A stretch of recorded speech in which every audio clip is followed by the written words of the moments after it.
Sum and difference identities, Algebra 2 trigonometry regions. So in the previous lecture, we learned about double and half angle identities that are on our trig reference sheet for the Regents exam.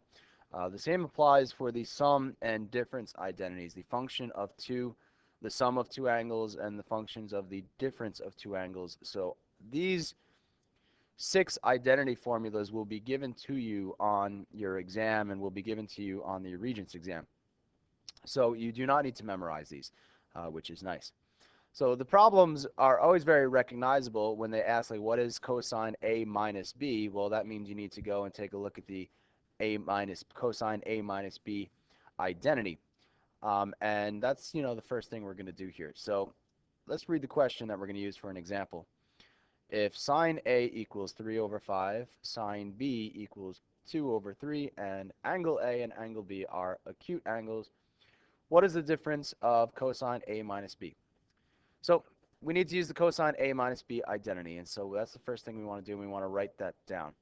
So that would be cosine A cosine B plus sine A sine B.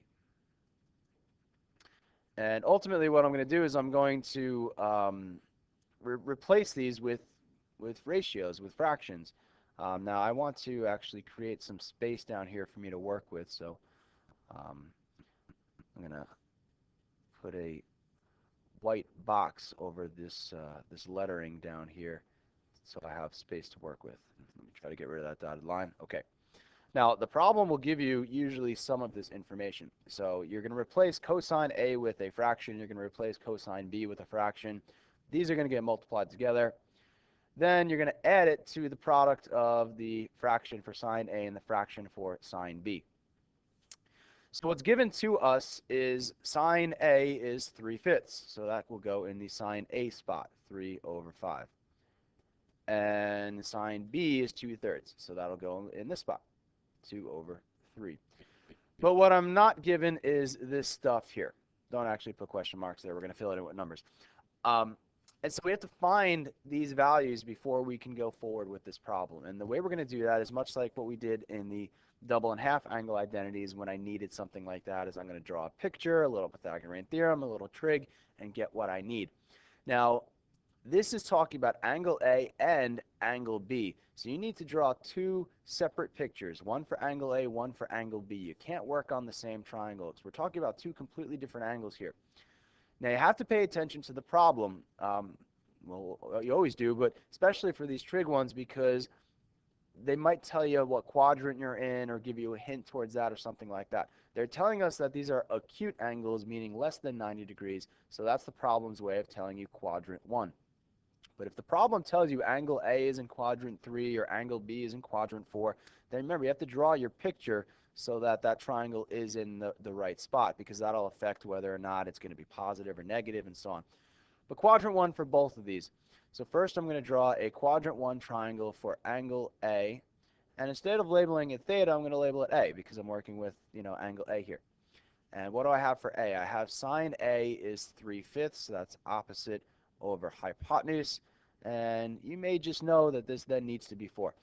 You could do Pythagorean theorem, 3 squared plus x squared equals 5 squared, but 3, 4, 5 is so common, I'm willing to bet a lot of you already know it. So that means that cosine of angle A, which we need, is 4/5. Again, I see that now for my complete triangle, because this is the adjacent over hypotenuse, and that's what cosine needs. All right, I'm also going to do another triangle, also acute, so also in quadrant 1, but this time for angle B. And sine B is 2/3. That's opposite hypotenuse, and this is going to be my x side, and that's not as common as 3, 4, 5, so you're going to have to do a little bit of trig here. And if you could do it in your head, if you can, but if not, you always can write out the Pythagorean theorem, leg squared plus the other leg squared equals the hypotenuse squared. That's x squared plus 4 equals 9, x squared equals 5, and so x is going to equal rad 5. So that's what this is here, is the square root of 5.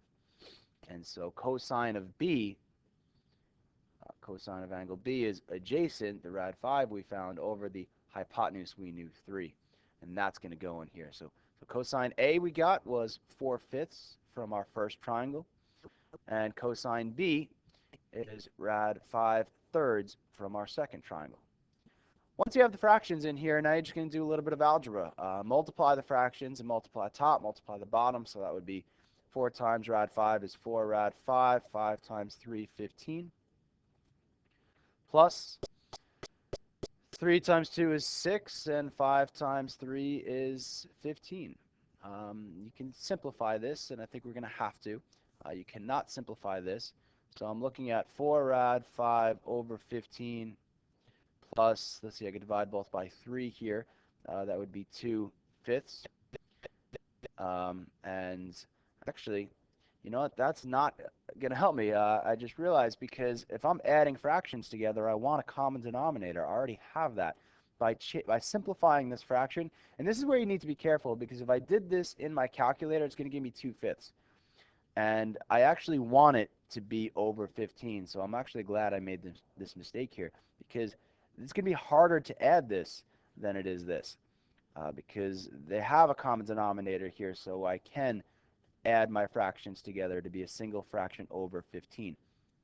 Now 4 rad 5 plus 6 cannot be added together other than just writing it as 4 rad 5 plus 6, which is my final answer.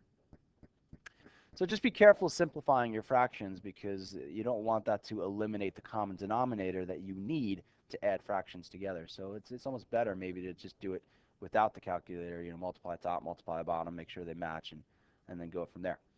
So that's basically it. I'm going to do 2 more quick examples, but really you just got to pick the right identity. You're going to have to draw a couple of triangles, Pythagorean theorem, which we're used to, and filling in the right values. But again, make note to make sure you are in whatever quadrant the problem specifies. This next one looks very, very different. It just says, what's sine 105? Now, you can type it into your calculator, sine 105, but it's not going to be very helpful. It's not a special angle. It's not 30, it's not 45, it's not 60, it's not 90, it's not 180, so on and so on. So what can we do? Well, if they ask for the exact value of an angle that's not special, it's not 30, 45, 60, or 90, or quadrantal, then what you want to do is you want to do a sum and difference identity with those special angles. See, what we can do is I could think of 105, not 15, 105, 105. That's the same thing as 45 plus 60. And these are special. And so that's what I'm going to use. And so you kind of have to think about, either by adding or subtracting, how could I get 105? And let's see, you probably could have also done maybe 90 plus, no, that wouldn't work. So sometimes you could do it in multiple ways with subtracting too. But I think this might be our only option here. So I want to think of it, instead of sine 105, I want to think of it as sine 45 plus 60. And I'm going to use the identity of sine A plus B. So sine A plus B, the sum of angles identity for sine. And the sine A plus B is sine A cos B plus cos A sine B. So sine cos, so let me write that down. Is sine A cosine B plus, what was it, cos A sine B. Cosine A sine B. Now for this problem, A is acting like 45 and B is acting like 60. So let me write that then here. So sine A is going to be sine 45 cosine 60 plus cosine 45 and sine 60. And again, just like I did with this problem down here, is I replaced these with fractions, with ratios, I need to do the same here. But because these are special, I don't need to draw any pictures. I hopefully know what sine 45 is. It's rad 2 over 2. If not, you type it into your calculator, you'll get that 0.707. Cosine 60 is 1/2. Sine 45 is also rad 2 over 2. That's when they're the same. And sine 60 is rad 3 over 2. This would multiply to be rad 2 over 4 plus rad 6, because you can multiply unlike radicals, you just can't add them. Rad 6 over 4. And then lastly, I cannot add these together to be rad 8, but I can write it as rad 2 plus rad 6 over 4. And that is actually my very ugly looking but final answer. And so that's basically it. So we'll practice this in class tomorrow, but it's, when it asks you specifically, what sine A plus B, what's cos A minus B, that's not too bad. We got to draw the pictures, so on. We'll also do a couple problems like this where you have to, figure out how can I get that number by using, values like 30, 45, 60 and stuff like that. So we'll definitely see some of those. See ya.